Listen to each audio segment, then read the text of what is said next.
అందరికీ నమస్కారం. ఈరోజు మనం చెప్పుకోబోయే కథ 'నలదమయంతుల' కథలోని 4వ భాగం. అయితే బృహదస్థుల వారు యుధిష్ఠిరునికి చెప్పసాగారు. యుధిష్ఠిరుడా! తన తండ్రి ఇంటికి వచ్చాక దమయంతి ఒకరోజు విశ్రాంతి తీసుకుంది. తదుపరి తల్లి వద్దకు వెళ్లి, అమ్మా!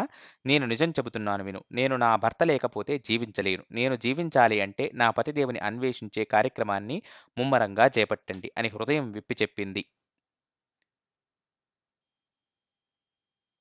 మహారాణి మాతృహృదయం కరిగి కన్నీళ్లు కార్చింది. ఆమె తన భర్తతో, స్వామీ, దమయంతి తన భర్త గురించి మిగుల వ్యాకుల చిత్తంతో ఉన్నది. సంకోచరహితంగా నాతో ఆమె తన పతిని వెతికే పని చేయించవలసిందిగా చెప్పింది.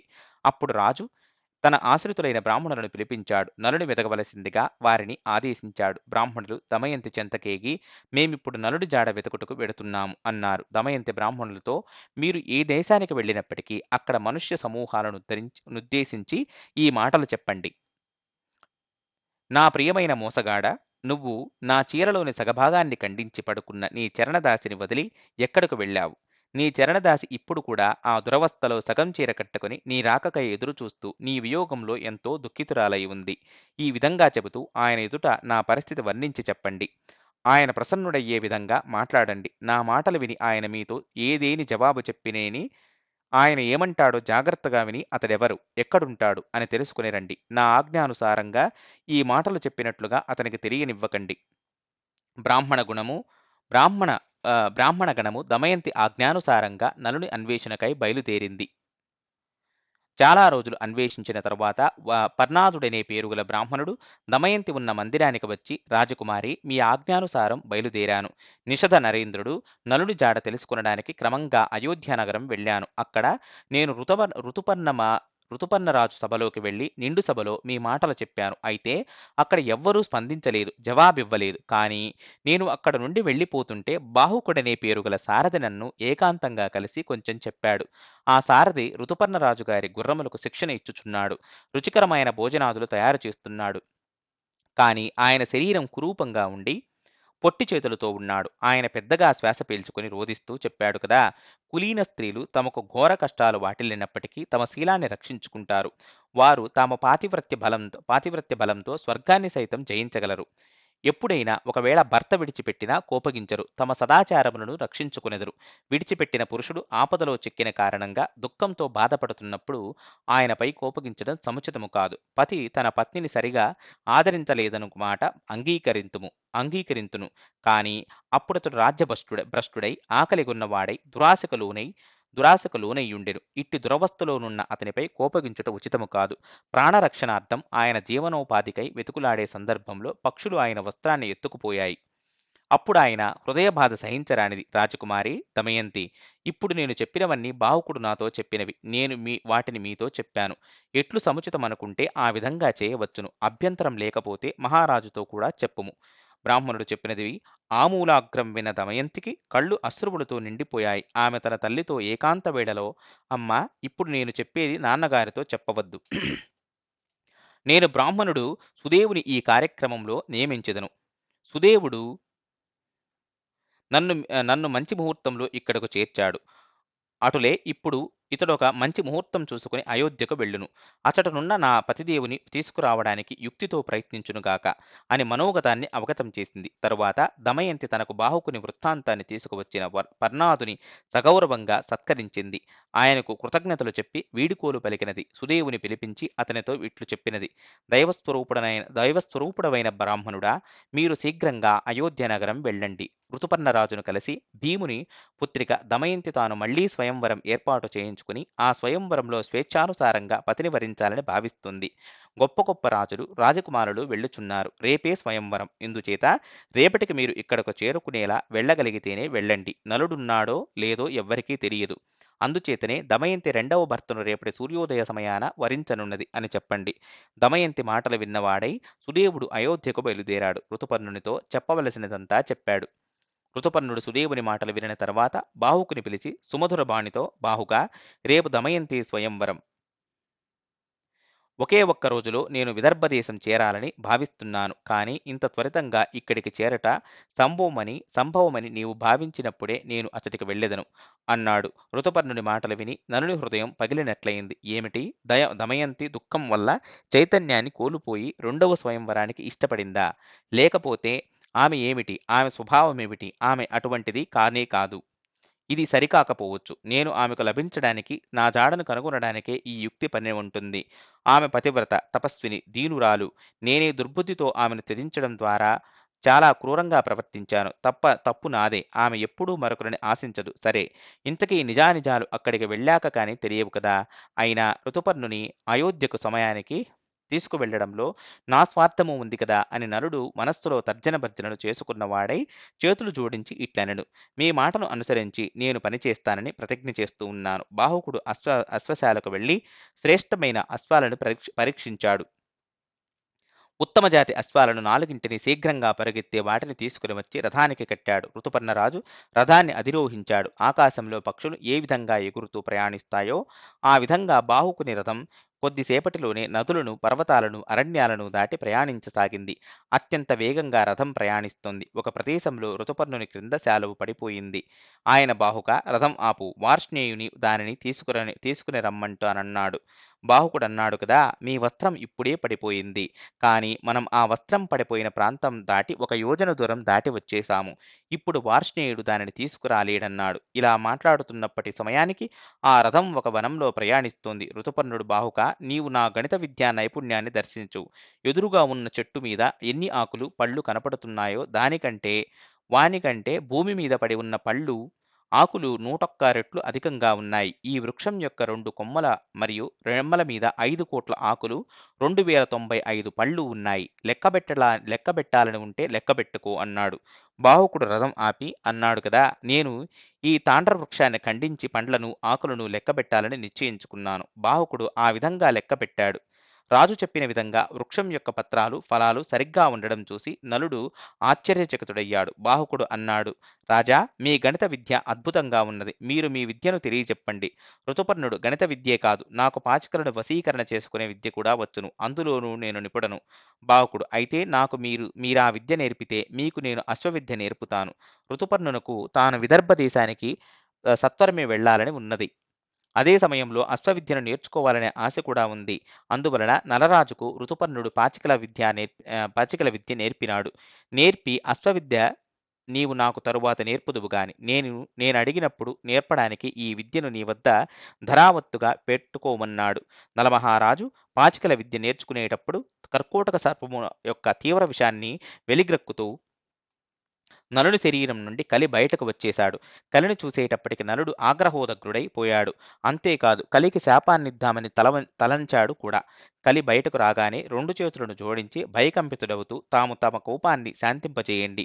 మిమ్ములను నేను యశస్విని చేస్తాను. మీరు దమయంతిని వదిలి వెళ్ళిన సమయంలో ఆమెచే నేను శపింపబడ్డాను. నేను మిక్కిలి దుఃఖంతో కర్కోటక సర్పవిషంతో మీ శరీరంలో ఉంటూ కాలిపోతూ వచ్చాను. నేను మీ శరణు కోరుతున్నాను. నా ప్రార్థన విని నన్ను శపించకండి. మీ పవిత్ర చరిత్రను గానం చేసిన వారికి నా వలన భయం ఉండకుండుగాక అన్నాడు. నలమహారాజు కోపాన్ని శాంతింపజేసుకున్నాడు. కలి భయభీతుడై తాండ్రకాయ చెట్టులో ప్రవేశించాడు. కలి నల సంభాషణ వారిద్దరికే తప్ప మరొకరికి తెలియలేదు. ఆ చెట్టేమో మ్రోడుగా మారిపోయింది. ఈ విధంగా నలమహారాజును కలి వెంబడించే పీడపోయింది. అయినా ఆయన రూపం మారలేదు. ఆయన తన రథాన్ని శీఘ్రంగా నడిపింపగా సాయంకాలం అవుతూ ఉండగా వారు విదర్భ దేశం చేరారు. వీరు వచ్చిన వార్తను తెలిసి భీమరాజు ఋతుపర్ణుని తమ వద్దకు రావలసిందిగా కబురు పెట్టాడు. ఋతుపర్ణుని రథఘోషకు దిక్కులు పిక్కటిల్లాయి. కుండిన నగరంలో నలరాజు గుర్రాలు అవి కూడా అతని పిల్లలను తీసుకువచ్చినప్పటివి ఉండిపోయినవి. రథశబ్దాలను విన్న ఆ గుర్రాలు వచ్చినది నలుడన్న సంగతి పసిగట్టాయి. అప్పుడవి పూర్వం వలె ఎంతో సంతసించినవి. దమయంతికి కూడా ఆ రథశబ్దాలు విన్నప్పుడులాగే అనిపించింది. అది విని దమయంతి ఇటులన్నది, ఈ రథచక్రాల సవ్వడి నా మదిలో ఉల్లాసమును కలిగించుచున్నది. అవశ్యం ఆ రథసారథి నా పతిదేవుడే అయి ఉంటాడు.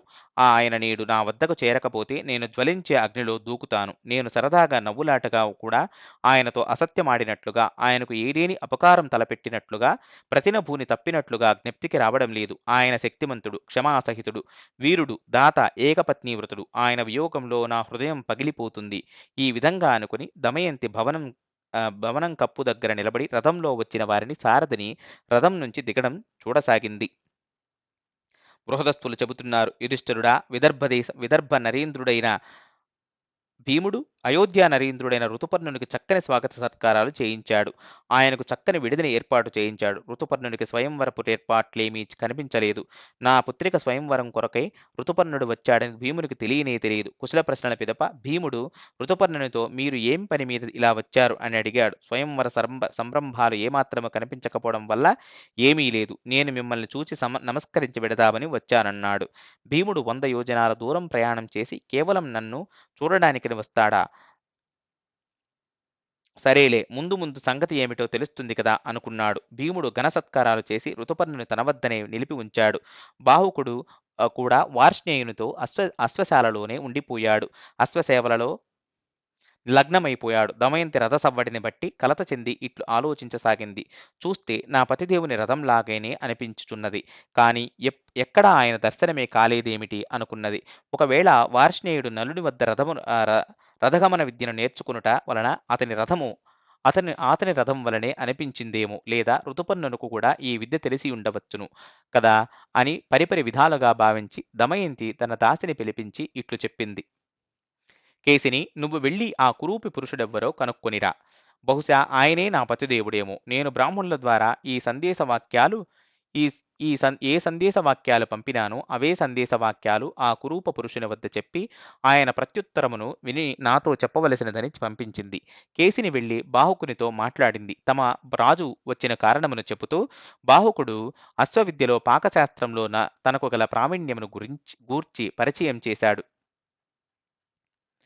కేసిని బాహుకునితో, బాహుక, నలరాజెక్కడ ఉన్నారు? మీకు ఆయన గురించి తెలుసునా? లేదా నీ స్నేహితుడు వార్ష్ణేయునికి తెలుసునా అని అడిగింది.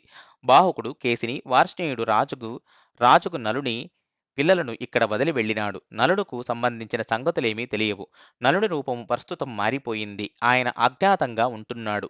ఆయనెవరో ఆయనకే తెలుస్తుంది, లేదా ఆయన ధర్మపత్ని దమయంతికి తెలుస్తుంది. ఆయన తన గుప్త చిహ్నములను మరొకరి ముందర ప్రకటించుటకు సమ్మతింపడు. కేసిని, నలరాజు కష్టాల్లో చిక్కుకొనెను. అందువల్లనే ఆయన తన పత్నిని వదిలి వెళ్ళాడు. దమయంతికి తన భర్తపై కోపం ఉండకూడదు. భోజనం గురించి ఆయన ఆలోచిస్తున్న సందర్భంలో పక్షులు ఆయన వస్త్రాన్ని తీసుకుని వెళ్ళినవి. ఆయన హృదయం ఎంతగానో బాధపడింది. నలరాజు తన భార్య పట్ల సరిగా వ్యవహరించలేదన్నమాట మాత్రం నిజం. అయినప్పటికీ నలుని దురవస్థకు దమయంతి ఆయన పట్ల విచారించి కోపగించవలదు. ఈ విధంగా చెప్పుతున్నప్పుడు నలుని హృదయం ఖిన్నమైపోయింది. కళ్ళ నుండి అశ్రువులు జారాయి. ఆయన ఏడవసాగాడు. కేసిని దమయంతి వద్దకు వెళ్లి బాహుకుని వద్ద జరిగినదంతా పూసగుచ్చినట్లు చెప్పింది. ఆయన ఏడ్చిన సంగతి కూడా వివరించింది. అతడే నలుడేమోననే శంక దమయంతికి మరింతగా దృఢపడింది. ఆమె దాసీతో అంది కదా, కేసిని, నీవు మళ్లీ బాహుకుని వద్దకు వెళ్ళు. ఏమీ మాట్లాడకుండా నిలబడి ఆయన చేసే చేష్టలపై దృష్టి పెట్టు. నిప్పు కావాలి అంటే ఇవ్వకు. నీళ్లు కావాలంటే ఆలస్యంగా ఇవ్వాలి. అతని ఒక్కొక్క చర్యను నీవు వచ్చి నాకు చెబుతూ ఉండాలి. కేసిని మళ్లీ బాహుకుని వద్దకు వెళ్ళింది. అక్కడ ఆమెను చూచిన ఆశ్చర్యకరమగు విషయాలు చెప్పడానికి తిరిగి దమయంతి చెంతకు వచ్చి, రాజకుమారి, బాహుకుడు నీరు, నిప్పు, భూమిపై అన్ని విధాలుగా విజయాలను సాధించినవాడు. ఆయన వంటి గొప్ప వ్యక్తిని నేనెక్కడా చూడలేదు, వినలేదు కూడా. ఆయనను చూచి క్రిందగానున్న ద్వారమే పెద్దదైపోయింది. వంగకుండానే ఆయన వెడుతున్నారు. చాలా ఆశ్చర్యంగా ఉంది. చిన్న చిన్న కన్నాలు కూడా ఆయనను చూచి గుహల్లా అయిపోతున్నాయి. నీళ్ల గురించి పెట్టిన కడవలు ఆయన దృష్టి పడగానే నిండిపోతున్నవి. ఆయన గడ్డి పువ్వులను తీసుకుని సూర్యుని ముందు పెడితే చాలు, అవి వెలిగిపోతున్నాయి. ఇంకా అబ్బురమైన సంగతి ఏమంటే ఆయన అగ్నిని స్పృశిస్తే కాలడం లేదు. ఆయన ఇష్టానుగుణంగా నీళ్లు ప్రవహిస్తున్నాయి. ఆయన తన చేతులతో పువ్వులను నలిపివేస్తే అవి వాడిపోవడం లేదు. సరికదా మరింతగా వికసించి పరిమళాలు విదజల్లుతున్నాయి. ఈ అద్భుత లక్షణాలను చూచి నేను బిత్తరపోయి త్వరితంగా మీ వద్దకు వచ్చేశాను అని అతని చర్యలను వివరించి చెప్పింది. బాహుకుని పనులు, చేష్టలు అన్నిటినీ గ్రహించినదై దమయంతి బాహుకుడే తన పతిదైవమై ఉంటాడని నిశ్చయించుకుంది. ఆమె తన 2 బిడ్డలను కేసినితో పాటు బాహుకుని వద్దకు పంపించింది. ఇంద్రసేనలిద్దరినీ దూరం నుండి చూడగానే బాహుకుడు వారిని గుర్తించి దగ్గరకు వెళ్లి వారిద్దరినీ హృదయానికి హత్తుకుని ఒడిలో కూర్చోబెట్టుకున్నాడు. బాహుకుడు తన బిడ్డల్ని కలిసి చలించిపోయి ఏడవసాగాడు. అతని ముఖం పైన తండ్రికి తగిన ప్రేమభావం తొణికిసలాడుచుండెను. తదనంతరం బాహుకుడు 2 పిల్లల్ని కేసినికి ఇచ్చి, ఈ 2 పిల్లలు నా పిల్లలతో సమానంగా ఉన్నారు. అందువలనే వీరిని చూచి ఏడ్చాను. కేశిని, నీవు మళ్ళీ మళ్ళీ నా వద్దకు వస్తుంటే ప్రజలేమనుకుంటారో నీకు తెలియదు. అందువల్ల నా వద్దకు మాటిమాటికి వస్తుండడం మంచిది కాదు. నీవు వెళ్ళుము అన్నాడు. కేశిని దమయంతి వద్దకు వచ్చి అక్కడ జరిగిన విషయాలన్నీ పూసగిచ్చినట్లు చెప్పింది. దమయంతి కేశినిని తమ తల్లి వద్దకు ఇలా చెప్పి పంపింది. మాతా, బాహుకుడు నలుడో కాదో అని పరీక్షించాను. మళ్ళీ మళ్ళీ పరీక్షించిన మీదట ఆయన రూప విషయంలో తక్కిన వానిలో తేడా ఏమీ లేదు. ఇప్పుడు నేనుగా స్వయంగా ఆయనను పరీక్షించాలనుకుంటున్నాను. ఇందువల్ల మీరు బాహుకుని నా మందిరానికి రావలసిందిగా ఆజ్ఞాపించండి. లేదా వారి వద్దకు వెళ్ళడానికి నాకు అనుజ్ఞనివ్వండి. ఈ సంగతి మీరు చెప్పాలంటే నాన్నగారికి చెప్పండి. లేదా మానేయండి. రాణి తన భర్తకు విషయమును తెలిపి ఆయన అనుమతి గైకొని బాహుకుని అంతఃపురానికి రావలసినదిగా ఆజ్ఞాపించింది. బాహుకుడు పిలిపించబడ్డాడు. దమయంతిని చూస్తూనే నలుని హృదయం శోకంతో దుఃఖంతో నిండిపోయింది. ఆయన కన్నీళ్లలో స్నానమాడినట్లయింది. బాహుకుని వ్యాకులత చూచి దమయంతి కూడా శోకగ్రస్తురాలైంది. అప్పుడు ఆమె కాషాయ రంగు చీర కట్టుకుని ఉంది. జుట్టు ముడివేసుకుని ఉంది. శరీరం శుభ్రంగా లేదు. దమయంతి చెప్పసాగింది. బాహుక, లోకుడ ధర్మజ్ఞుడైన ఒక పురుషుడు తన భార్యను అరణ్యంలో నిద్రిస్తున్న వేళ వదిలివేసి వెళ్ళిపోయాడు. మీరు గాని ఆయనను ఎక్కడైనా చూశారా? అలసి తొలసి నిద్రలో అచేతనంగా ఉన్న నిరపరాధియగు ఆ స్త్రీని పుణ్యశ్లోకుడగు నిషధ నరేంద్రుడు తప్ప మరొకరు ఎవ్వరూ వదలగలరు? నేను నాకు తెలిసినంత వరకు జీవితంలో ఎప్పుడూ ఆయన పట్ల వీసమెత్తు అపరాధం కూడా చేయలేదు. అయినప్పటికీ వారు నన్ను అరణ్యంలో వదిలివేసి వెళ్ళారు. ఈ విధంగా చెబుతున్నప్పుడు దమయంతి నేత్రాల నుండి కన్నీటి చుక్కలు కట్టలు త్రెంచుకుని రావడం చూచి నలుడు గుప్తంగా ఉండలేకపోయాడు. ఆయన చెప్పాడు కదా, ప్రియురాలా, నేను తెలిసే రాజ్యాన్ని నాశనం చేశానా? తెలిసే నిన్ను వదిలి వెళ్ళానా? ఇదంతా కలి కారణంగా జరిగింది. నా నుండి దూరమైనప్పటి నుండి దివారాత్రులు నా గురించి నీవు స్మరిస్తూ ఉంటావని నాకు తెలుసు. కలి నా శరీరంలో ఉంటూ నీ శాప కారణంగా తపిస్తూ ఉండేవాడు. నేను కష్టపడి తపోబలం కారణంగా కలిపై విజయాన్ని సాధించాను. ఇప్పుడు మన దుఃఖాలు అన్నీ అంతమైపోయే రోజులు వచ్చాయి. కలి ఇప్పుడు నన్ను వదిలి వెళ్ళాడు. నేను నీ గురించి మాత్రమే ఇక్కడకు వచ్చి ఉన్నాను. అవును గాని ఒక విషయం చెప్పు. ప్రేమించేవాడు అనుకూలమైన వాడు అయిన భర్తను నేనుండగా ఏ విధంగా నీవు మరో భర్తను వివాహమాడటానికి తయారయ్యావు? ఇంకో స్త్రీ ఎవరైనా ఈ విధంగా చేయగలదా? నీ స్వయంవర వార్త విని ఋతుపర్ణ మహారాజు బహువేగంగా ఇక్కడికి వచ్చాడు. దమయంతి చేతులు జోడించి ఈ విధంగా చెప్పసాగింది. ఆర్యపుత్ర, నాపై దోషాన్ని ఆరోపించడం ఉచితం కాదు. ఎదురుగా కనపడిన దేవతలను ససేమిరా వద్దని మిమ్మల్ని నేను వరించానని మీకు తెలియను కదా. నేను చాలామంది బ్రాహ్మణులను నాలుగు వైపులకు మిమ్మల్ని వెతకడానికై పంపాను. నా మాటలనే చెబుతూ వారు నలువైపుల తిరుగుచుండిరి. పర్ణాతుడను బ్రాహ్మణుడు అయోధ్యానగరంలో గల మీ వద్దకు చేరుకొనెను. అతడు మీకు నా మాటలనే వినిపించాడు. అప్పుడు మీరు కూడా దానికి తగిన విధంగా స్పందించి యథోచితంగా జవాబిచ్చారు. నేను ఆ సమాచారాన్ని విన్న తర్వాతే మిమ్మల్ని పిలిపించడానికే ఈ ఉపాయం పన్నాను. నాకు తెలుసు, మీరు తప్ప మరొకరెవ్వరూ గుర్రాల రథంపై ఒక్క దినంలో శతయోజనాల దూరాన్ని చేరలేరు.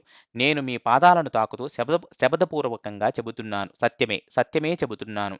నేనెప్పుడూ మనస్సులో కూడా పరపురుష చింతన చేయనేలేదు. ఒకవేళ నేనెప్పుడైనా మానసికంగానైనా పాపకర్మను చేసి ఉంటే నిరంతరం భూమిపై సంచరించే వాయుదేవుడు, సూర్యభగవానుడు, మనోదేవత, చంద్రుడు నా ప్రాణాలను తీయుదురుగాక.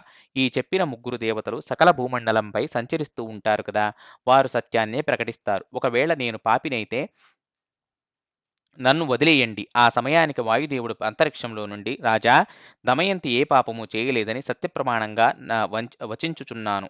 ఆమె 3 సంవత్సరాల వరకు తన ఉజ్వల శీల వ్రతాన్ని రక్షించుకుంది. మేము ఈమెకు రక్షకులమై నిలిచాము. అంతేకాదు ఈమె పవిత్రతకు సాక్షులం అన్నాడు. ఇంకా ఇలా అన్నాడు, నిన్ను వెతకడంలో భాగంగానే రెండవ స్వయంవరం ప్రకటించిందే గాని మరొకటేమీ కాదు. నిజానికి నీకు దమయంతి యోగ్యురాలు. దమయంతికి నీవు యోగ్యుడవు. శంకారహితుడవై దమయంతిని స్వీకరించము అని పవనదేవుడి ఈ విధంగా అంటున్న సమయంలో ఆకాశంలో పుష్పవృషం కురవసాగింది. దేవతల దుందుబులు మ్రోగసాగాయి. శీతల మంద సుగంధ వాయువులు వీచసాగాయి. ఈ అద్భుత దృశ్యాన్ని చూచిన నలుడు తన సందేహాన్ని పటాపంచలు చేసుకున్నాడు. నాగరాజు కర్కోటకునిచే తనకివ్వబడిన వస్త్రమును పైన ధరించి నాగరాజుని స్మరించాడు. వెంటనే నలుడికి స్వరూపం వచ్చేసింది. నలుణ్ణి పూర్వరూపంలో చూచిన దమయంతి ఆయనను కౌగిలించుకుని ఏడవసాగింది. నలరాజు కూడా దమయంతిని ప్రేమతో సంభావించాడు. ఇద్దరు పిల్లలను హృదయానికి అత్తుకున్నాడు. వారితో ప్రేమపూర్వకంగా మాట్లాడసాగాడు. ఆ రాత్రి అంతా దమయంతితో సంభాషించడంలోనే గడిచిపోయింది. ప్రాతకాలమయ్యాక స్నానాదులు నిర్వర్తించుకుని అందమైన బట్టలు కట్టుకుని నలదమయంతులు భీముని వద్దకు వెళ్లి పాదాలకు నమస్కరించారు. భీముడు చాలా ఆనందించిన వాడై వారిరువురిని సత్కరించి ఆశీర్వదించెను. నలదమయంతుల సంగతులు ఆ నోట ఈ నోట అన్ని చోట్ల వ్యాపించినవి. నగరంలోని నరనారీమణులు ఆనందంలో మునిగి ఉత్సవం చేసుకున్నారు. దేవతల పూజలను నిర్వర్తించారు. ఋతుపర్ణరాజు బాహుకుడనే నలుడన్న సంగతి ఋతుపర్ణరాజు బాహుకుడే నలుడన్న సంగతి తక్కిన సంగతులు గ్రహించి నలుణ్ణి తన వద్దకు పిలిపించి తనను క్షమించమని కోరెను. అప్పుడు నలుడు ఋతుపర్ణుని ఉత్తమ వ్యవహారమును ప్రశంసించి అతనిని సత్కరించెను. దానితో పాటు అశ్వవిద్య కూడా నేర్పాడు. ఋతుపర్ణరాజు ఇంకొక సారథిని తీసుకుని తన నగరానికి వెళ్ళిపోయాడు. నలమహారాజు ఒక నెల రోజుల పాటు కుండిన నగరంలోనే ఉన్నాడు. తదనంతరం తన మామ భీముని ఆజ్ఞ గైకొని కొద్దిమందిని వెంట నెడుకుని నిషధ దేశానికి ప్రయాణమయ్యాడు. భీమరాజు ఒక తెల్లని రంగుగల రథాన్ని, 16 గజాలను, 50 గుర్రాలను, 600 సైనికులను నలరాజుతో పంపాడు. నలుడు తన నగరాన్ని ప్రవేశించాక పుష్కరుని కలిసి, నీవప్పుడు కపటభరితమైన ద్యూతం ఆడావు. మళ్ళీ ఇప్పుడు నాతో ఆడుము, లేదా విల్లెక్కు పెట్టి రమ్ము అన్నాడు. పుష్కరుడు నవ్వి, మంచి మాటే, అలాగే ఆడుదాం. నీకు ద్యూతంలో కాయడానికి మళ్ళీ ధనం వచ్చిందన్నమాట. అయితే ఈసారి నేను నీ ధనాన్నే కాదు, నీ దమయంతిని కూడా గెలుచుకుంటాను అన్నాడు భీకరంగా. నలుడు అన్నాడు కదా, మాటలెందుకు సోదరా, ద్యూతమాడుము. వట్టి మాటలెందుకు, పందెముగా ఓడిస్తే నీ దశ ఎలా ఉంటుందో చూద్దువు గాని, నీకే తెలిసి వస్తుంది. ద్యూతం ఆరంభమైంది. ఆటలో మొదటి పందెములోనే నలుడు పుష్కరుని రాజ్యాన్ని, రత్నభాండాగారాన్ని, చివరకు అతని ప్రాణాల్ని గెలిచాడు. నలుడు పుష్కరునితో, ఇప్పుడు నీ రాజ్యమంతా నా హస్తగతమైంది. ఈ దుర్దశలో నీవు దమయంతి వైపు కన్నెత్తి కూడా చూడలేవు. నీవు దమయంతికి సేవకుడవవుతావు. ఓరి మూఢుడా, మొదటిసారి నాతో నీవు ద్యూతమాడినప్పుడు నీవు నన్ను గెలవలేవు. ఆ గెలిచినది కలిపురుషుడు మాత్రమే. నీకీ సంగతి కూడా తెలియదు. ఆ కలిపురుషుడు చేసిన దోషాలను నీ శిరస్సు మీద రుద్దను. అలా రుద్దాలని నాకు అనుకోవడం లేదు. నీవు నీ జీవితాన్ని సుఖంగా గడుపు. నేను నిన్ను వదిలి వేస్తున్నాను. నీ మీద నాకు ప్రేమభావము పూర్వం వలనే ఇప్పుడు కూడా ఉండగలదు. నీవు నా సోదరుడవు. నాకు నీ పట్ల కుటిల దృష్టి లేదు. నీవు శతాయుష్మంతుడవై జీవించుము అన్నాడు. నలుడు ఈ విధంగా పుష్కరునికి ధైర్యాన్నిచ్చి హృదయమునకు హత్తుకొని పోవుటకు అనుమతించెను. పుష్కరుడు 2 చేతులు జోడించి, మీకు ప్రపంచంలో అక్షయకీర్తి లభిస్తుంది. అంతేకాదు, మీరు 10,000 సంవత్సరాల వరకు సుఖంగా జీవిస్తారు. మీరు నాకు అన్నదాతలు, ప్రాణదాతలు అన్నాడు. పుష్కరుడు సమ్మానపూర్వకంగా ఒక నెల రోజుల పాటు నలుని నగరంలోనే నివసించాడు. తరువాత తన సైన్యం, సేవకులు, కుటుంబీకులతో తన నగరానికి వెళ్ళిపోయాడు. నలమహారాజు తిరిగి వచ్చినందుకు ప్రజలంతా ఎంతగానో ఆనందించారు. ప్రజలల్లరి ముఖాలు ఆనందంతో వికసించాయి. నాగరికులు, సాధారణ ప్రజలు, మంత్రిమండలి సభ్యులు పులకించిపోయారు. వారు చేతులు జోడించి, రాజేంద్ర, ఇప్పుడు మేము దుఃఖ నివృత్తిని, సుఖమును పొందినాము. ఆ విధముగా మిమ్మల్ని మేము కొలిచెదము. మేమంతా మీ సేవాభిలాషులం అన్నారు. రాజ్యంలో ఇంటింటా పండుగల ఆనందంగా గడుపుకున్నారు. నలుదిశలా శాంతి వ్యాపించింది. పెద్ద పెద్ద ఉత్సవాలు జరిగాయి. నలమహారాజు సైన్యాన్ని పంపించి దమయంతిని పిలిపించాడు. భీమరాజు తన కుమార్తెను ఎన్నో వస్తువులిస్తూ సారెపెట్టి మెట్టినింటికి పంపించాడు. దమయంతి తన 2 పిల్లల్ని తీసుకుని నలుని వద్దకు వెళ్లి తన మందిరాన్ని చేరింది. నలమహారాజు అధికమైన ఆనందంతో కాలం వెళ్లబుచ్చసాగాడు. ఆయన ఖ్యాతి దూరదూరాలకు సైతం వ్యాపించింది. ధర్మబుద్ధితో నలుడు తన రాజ్యాన్ని పాలించసాగాడు. గొప్ప గొప్ప యజ్ఞాలు చేస్తూ భగవదారాధన చేశాడు. బృహదస్థుల వారు చెబుతున్నారు, యుధిష్ఠిరుడా, నీవు కూడా కొన్ని రోజుల్లో నీ రాజ్యాన్ని, నీ సంబంధులను పొందగలుగుతావు. నలుడు ద్యూతం ఆడడం ద్వారా దుఃఖానికి మూల్యం చెల్లించాడు. ధర్మరాజా, పాపం నలుడొక్కడే సర్వ దుఃఖాలను అనుభవించవలసి వచ్చింది. కానీ నీ దుఃఖాలను పంచుకోవడానికి నీతో పాటుగా నీ సోదరులున్నారు. నీ భార్య ద్రౌపది ఉన్నది. విద్వాంసులు, సదాచారులు అయిన బ్రాహ్మణులు కూడా ఉన్నారు. ఇటువంటి దశలో శోకించడానికి నీకే కారణము లేదు. ప్రపంచంలో స్థితిగతులు ఎల్లవేళలా ఒకే విధంగా ఉండవు. ఈ సంగతి దృష్టిలో పెట్టుకుని తిరోగతిని గూర్చి చింతించవలదు. నాగరాజు కర్కోటకుడు, దమయంతి నలుడు మరియు ఋతుపర్ణుడు, వీరికి సంబంధించిన ఈ కథను ఎవరు చెప్పినా విన్నా వారి కలియుగ పాపాలు నశించిపోతాయి. అంతేకాదు, దుఃఖించే వారికి ధైర్యం లభిస్తుంది. ఇంతటితో ఈ కథ సమాప్తం.